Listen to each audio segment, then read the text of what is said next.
காங்கேயம் முத்துவின் original winners brand அரிசிகள் தரத்திலும் சுவையிலும் என்றும் நம்பர் 1.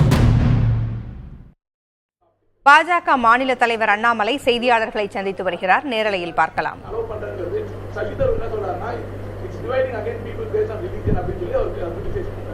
அண்ணே, சரிங்க அண்ணே, இந்த சட்டம் 3 நாடுகளுக்கு பொருந்தும் நம்ம பேசியிருக்கோம். ஆப்கானிஸ்தான், பாகிஸ்தான், பங்களாதேஷ். இந்த 3 நாடுகள் இருக்கக்கூடிய இஸ்லாமியர்களுக்கு பாதிப்பு இருக்காங்கண்ணே.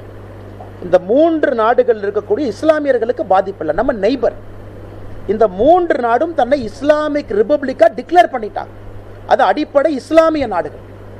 இஸ்லாமியர்களுக்காக சட்டம் இருக்கு, அவங்க டைவோர்ஸ் ஆக்ட் இருக்கு, சொத்துக்காக தனி சட்டம் அவங்களுக்கு இருக்கு. எல்லாமே அவங்களுக்கு இஸ்லாமிய மதம் சம்பந்தப்பட்ட சட்டம் இருக்கு. தப்பு சரி நாம சொல்லிங்கன்னா அந்த நாட்டினுடைய சட்டத்திட்டம். அதனால்தான் அங்கே இருக்கக்கூடிய இஸ்லாம் தவிர எல்லா மதமும், கிறிஸ்தவர்கள் இருக்கிறாங்க, சீக்கியர்கள் இருக்கிறாங்க. அதனால் இந்த 3 நாடுகளும் அடிப்படையில் தன்னை இஸ்லாமிய நாடுகள் அறிவிச்சிருக்கிறாங்க. உதாரணத்துக்கு பிரான்ஸ்லேருந்து ஒரு இஸ்லாமியர் இந்தியாவுக்கு வர்றாங்க. அவர்களுக்கு நாம் குடியுரிமை மறுப்போம் என்று சொல்லவில்லை. 14 வருஷம் 11 ஆண்டுகள் நீங்கள் இந்தியாவில் இருக்கணும், உங்களுக்கு குடியுரிமை கிடைக்கும் சொல்கிறேன். ஏன்னா France is not a Islamic republic. வியட்நாம்லேருந்து ஒரு இஸ்லாமியர் இந்தியாவுக்கு வர்றாங்க. அவர்களுக்கு என்ன சொல்கிறோம்? 11 வருஷம் நீங்கள் இந்தியாவில் இருந்திருக்கணும், உங்களுக்கு குடியுரிமை கொடுக்குறோம். யாருக்கும் மறுக்கவில்லையே. இந்த 3 நாடுகளும் தன்னை இஸ்லாமிய ரிபப்ளிக்கா சொன்னனால அங்க இருக்கக்கூடிய இஸ்லாம் சம்பந்தம் இல்லாத மதத்திற்கு மட்டும் கொடுத்துருக்கோம். இது எந்த அடிப்படையில் மதத்திற்கு எதிரின்னு அவங்க சொல்லாங்கண்ணா? அதே கேள்வியை திரும்ப நான் கேட்குறேங்கண்ணா.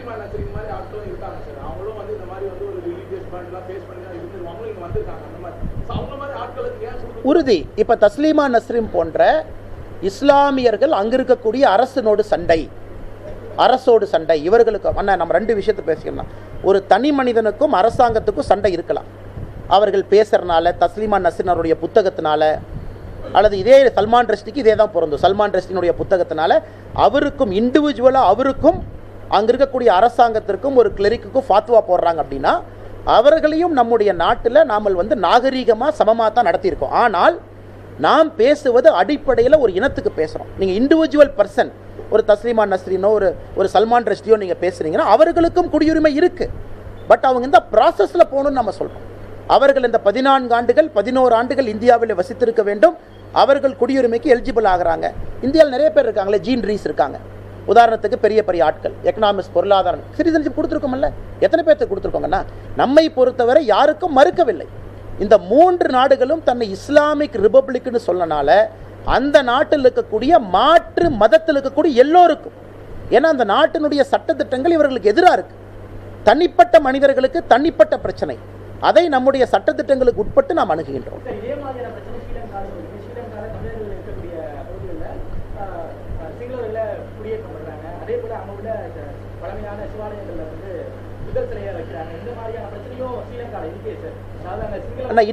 இன்னைக்கு இலங்கை தன்னை ஒரு சிங்களா ரிபப்ளிக்காக டிக்ளேர் பண்ணலீங்கண்ணா.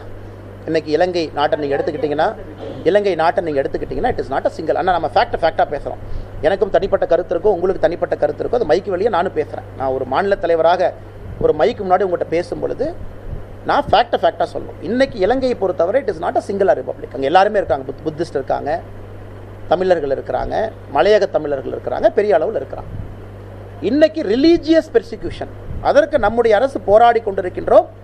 உண்மையாலும் இத்தனை ஆண்டுகள் இந்திய அரசில் நம்முடைய மோடி அரசு மட்டும்தான் 13வது சட்டத்திட்டத்தை நடைமுறைப்படுத்துங்கன்னு அக்ரெசிவாக பேசுறது. நாங்கள் ரணில் விக்ரமசிங்கஜி அவங்ககிட்ட இப்போ சமீபத்தில் ஜெய்சங்கர்ஜி சொல்லியிருக்காங்க. மோடி அவர்கள் இலங்கைக்கு போகும்போது இலங்கை மண்ணில் வச்சு பேசிட்டு வந்திருக்காங்க. 13வது சட்டத்திட்டம் இலங்கையிலே வந்துவிட்டால் இந்த பிரச்சனைக்கான நிரந்தர தீர்வு அது மட்டும்தான். ஜஃப்னாக்கு போங்க, தமிழர்கள் சந்தோஷமாக இருக்கிறாங்க, ஆனால் பிரச்சனையில் இருக்கிறாங்க, இல்லை என்று சொல்லவில்லை. 3 முறை ஜஃப்னாக்கு போயிருக்கோம். அவர்களுக்கும் தீர்வு 13 அமெண்ட்மெண்ட். அவங்க சொல்கிறாங்க எங்கள் மண்ணில் எங்களுக்கான தீர்வு 13th அமெண்ட்மெண்ட் கொடுங்க, நாங்கள் பார்த்துக்குறோம்.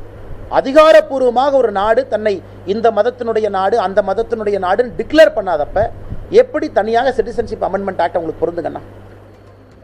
குடியுரிமை திருத்த சட்டத்தை யாரும் சரியாக புரிந்து கொள்ளவில்லை, சரியாக புரிந்து கொள்ளாமலேயே அது குறித்து எதிர்ப்பு தெரிவித்து வருகிறார்கள் என்று தமிழக பாஜக தலைவர் அண்ணாமலை பேசி வருகிறார். பாகிஸ்தான், ஆப்கான், வங்கதேசத்தில் இஸ்லாமியர்களுக்கு எந்த பாதிப்பும் இல்லை என்றும் கூறி வருகிறார். தமிழகத்தில் உள்ள அனைத்து கட்சிகளும் எதிர்க்கின்றன. காரணம், அந்த சட்டத்தை அவர்கள் சரியாக புரிந்து கொள்ளவில்லை என்றும் அவர் கூறி வருகிறார். காங்கேயம் முத்துவின் ஒரிஜினல் வின்னசஸ் பிராண்ட் அரிசிகள், தரத்திலும் சுவையிலும் என்றும் நம்பர் 1.